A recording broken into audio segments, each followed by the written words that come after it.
Hello friends, today we'll see the new chapter in the mathematics, that is probability. It is one of the very interesting chapters in the 10th standard, and many people find it very interesting by solving the problems of probability. But the most important thing in probability is to understand the question properly, and accordingly we have to answer the questions. So the most important thing is we have to analyze the problem uh, and analyze the problem correctly and very smoothly, so that we will able to understand the question properly, and then accordingly we'll answer the question. So before starting with the probability, or before starting to see what type of questions we get in the probability, we'll share some common terms that we'll use in the probability, which we need to know before solving the problems on probabilities. The first term is elementary event. Now, what is elementary event? So, elementary event, like if you say, like if I have tossed a coin. So, when I have tossed a coin, generally I got two outcomes. If I tossed one coin, I generally got two outcomes, either head or tail. So the outcome of the experiment, or outcome of doing anything, like I have tossed a coin. So the outcome I will get either head or tail. So these outcomes are known as the elementary event. So elementary event is actually the outcome of the random experiment that we do. Like in the same way, if I tossed a dice. So when I tossed a dice, I generally get the numbers like 1, 2, 3, 4, 5, or 6. Any number I will get. So it means, so whenever I toss the coin, out of these six number, I will get one number. So the outcome of tossing a coin or tossing a dice is actually known as the elementary event. So outcome can be anything. Like if I tossed a coin, the outcome can be head or tail. So both can be considered as the elementary event. In the same way, the outcome of a dice, the tossing a dice, is actually from 1 to 6. So I will get any number out of 1 to 6. So that outcome is actually known as the elementary event. So this is a very important thing to understand, that what is the elementary event. And next important thing to understand is sample space. Sample space. Now, what do you mean by sample space? Like as you have already seen the example in the elementary event, that as I tossed the coin, I got two event, that is head or tail. In the same way, when I tossed the dice, I got the six event, that is number from 1, 2, 3, 4, 5, 6. So I got six outcomes. So the sample space is actually the all possible outcomes that I can get after while doing a experiment. Like if I tossed a coin, so it means I'm doing an experiment. So all the possible outcomes of tossing a coin are actually head or tail. So it means the sample space for tossing a coin is actually head and tail, that is two elements are there in the sample space.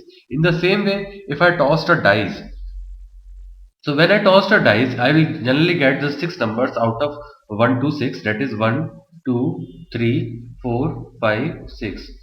And out of these six numbers, I get only the one number. But when I tossed a dice, I can get any of these numbers. So it means the sample space for these numbers for tossing sample space for tossing a dice is actually number from 1 to 6, that is 1, 2, 3, 4, 5, 6. So this is the sample space, that is the all possible outcomes that I can get after tossing a dice. That is known as the sample space of an experiment. So in the same way, like if I in the same way, like if I toss two coins. So when I toss two coins, the possible outcomes, or all possible outcomes that I generally get is either I will get head on both the coins, or I will get head on one of these coins, or let's say head on the first coin and tail on the second. In the same way, if I can get tail on the first and head on the second, or either I can get tail on the both the coins. So it means these are the possible outcomes that I can get when I toss two coins. So this the sample space for tossing a two coins will be head tail head, and tail tail. So these are the four possible outcomes that I can get when I toss two coins simultaneously. So these are known as the sample space. So sample space is actually the all possible outcomes that I can get while doing an experiment or in a random experiment. All possible outcomes that I can get is known as the sample space. So these are the two important things that we need to understand before starting the problem of probability and before understand what is the probability. So now we move on to the major part, that is probability. What is probability and how to solve the problems on probability. So probability is actually, we can say in the general language, if we can consider what is the probability, we can say that probability is the chances of happening any event. Like if I say that there are 70% chances of raining today, so it means the probability of rain today will be 0.7, or you can say that 70%, or you can also write it as 70 by 100.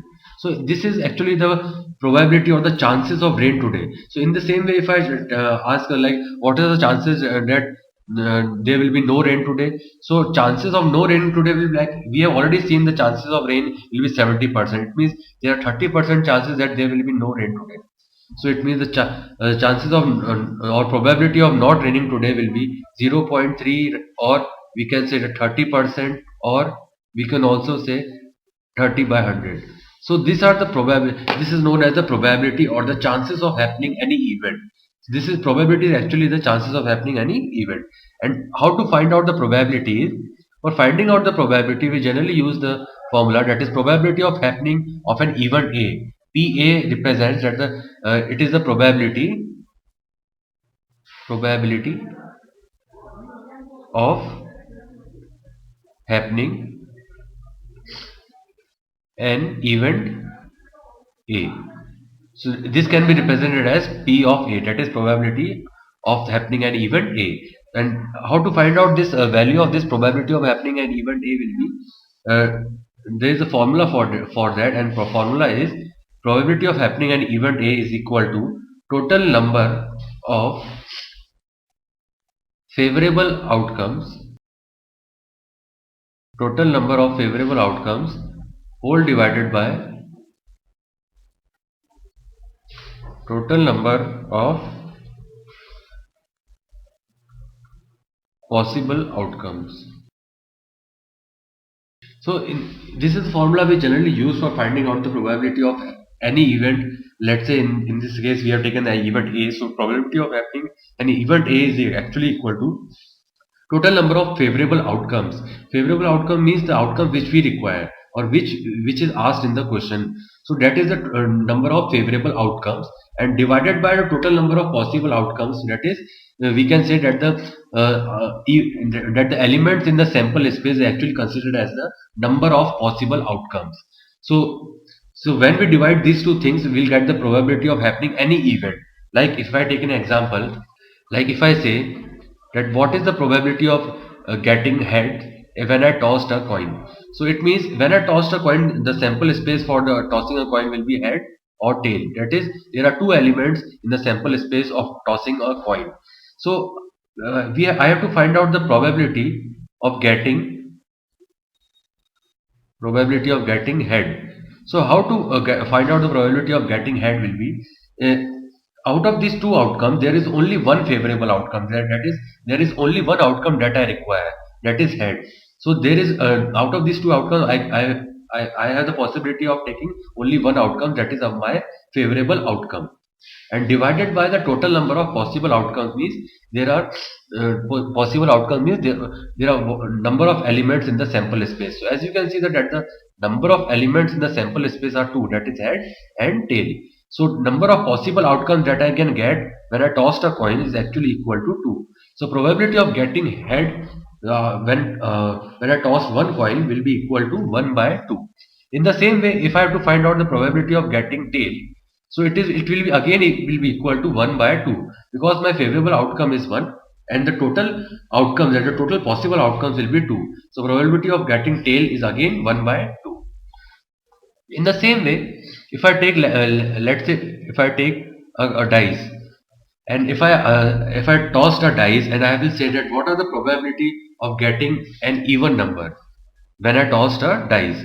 So as you can see that when I tossed a dice, the sample space for dice will be one number from 1 to 6, that is 1 2 3 4 5 6. So generally we'll take only this number on the dice, because the dice generally generally have number from 1 to 6. So this is a sample space for a dice. So now the question asked is, what is the probability of getting an even number? So as you can see, out of these 6 numbers, there are 3 even number, that is 2, 4 and 6. It means the probability of getting an even number will be equal to, that is total number of favorable outcomes. So my favorable outcomes are 3, because there are 3 even numbers, that is 2, 4 and 6. So out of these 3 I require only one. So that will be my probability. So probability of getting even number will be equal to total number of favorable outcomes, that is 3, divided by total number of possible outcomes. And as you have already seen that sample space consists of 6 elements. So the possible outcomes are 6. So probability of getting an even number will again be equal to 1 by 2. So in this way I have to solve, like we have to solve the problems on probability for and before solving the probability questions on probability, we need to analyze the questions properly. So in the same way, like if I again ask one question on the basis of this tossing a dice is, like if I say like what is the probability of getting an let's say prime number, or in a tossing a dice. So when we toss a dice, again we'll get one number out of these 6 number, that is 1 to 6, and I need to find out the probability of finding out and prime number out of these 6 numbers. Now as you can see, again if I tossed a dice, the 6 numbers I will get is from 1 to 6, that is 1 2 3 4 5 6, and I need to only look out for the prime number. So as you can see, there are only 3 prime numbers, that is 2 3 and 5. So out of these 3 prime numbers, my chances of probability of getting this prime number will be total number of favorable outcomes. So as you can see, there are 3 prime numbers, so the favorable outcomes are 3. So it means my favorable outcomes will be 3, and again the total number of possible outcomes is 6. So probability of getting a prime number is again 1 by 2. So in this way, and we need to analyze the question properly accordingly, and we will be able to find out the answer for this. Now again, if I ask one more question based on this tossing a dice is, if I say what is the probability of getting a number greater than 4? So now if I toss the dice again, there are 6 numbers, number from 1 to 6. So sample space will be 1 to sample space consists of 6 elements again. But now my probability is getting a number greater than 4. So in getting a probability of getting a number greater than 4 will be equal to the total number of favorable outcomes. So in this case, now my favorable outcomes are 2, that is 5 and 6, because there are only 2 numbers which are greater than 4. So now my favorable outcomes are 2, divided by again the possible outcomes will be 6, because when I tossed a coin, the outcomes that I get is from 1 to 6. So that means the all possible outcomes I have is 1 from 1 to 6, that are 6 outcomes, or the sample space has 6 elements in it. So probability of getting a number greater than 4 will be equal to 2 by 6 or 1 by 3.